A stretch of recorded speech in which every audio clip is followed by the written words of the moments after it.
All right, Psalm 81, let's call this one obscured potential in the psalm that is similar to the psalm we saw before, where the reality of their path forward was obscured by the fact that God had to take some time to discipline them. This one is going to show us the way in which their potential is going to be obscured by the fact that likewise, God is taking some time to deal with some things they need to get straight in this psalm that begins in the first three verses, talking about the various ways in which they will praise God, because in verses 4 through 7, they will call the way in which he has relieved their suffering, delivered them from the oppression, once again, pointing back to Egypt, but how he tested them at the waters of Meribah on their way out of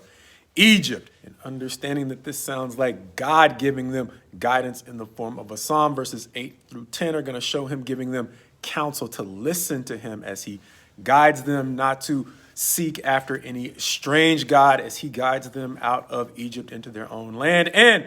insofar as they acknowledge that he is the source of their guidance and their abundance, he will continue to provide for them. But verses 11 and 12 are going to go on to say that they wouldn't listen, understanding that, as we mentioned, these psalms are going back to periods of Israel's history that we saw largely in the Exodus. And he's going to say, so I gave them over to their own counsel, or we might say the fiction of their own counsel, understanding that their own wisdom isn't going to prove to be any more beneficial to them than it proved to be to the nations around them. But he's going to go on in verses 13 through 16 to say, with regard to their potential, oh, that they would listen. Then he would turn against their foes. Those who hate God would cringe. However, he would once again go on to provide for Israel in abundance. However, this is another psalm that reminds us of the way in which Israel's way forward is obscured by their need for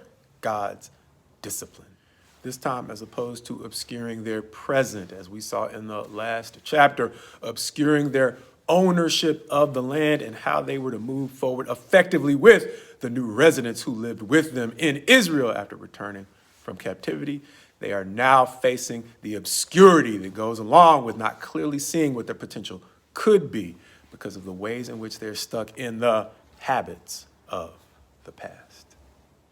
And understanding that those habits don't always involve sins, my prayer for you is my prayer for me, that moving forward, we would once again value our relationship with God to the degree that he would be persuaded to show us the way in which our old habits are obscuring our potential. And moreover, that he would guide us into the kinds of habits that would not only allow us to reach our potential, but to consistently perform at our potential.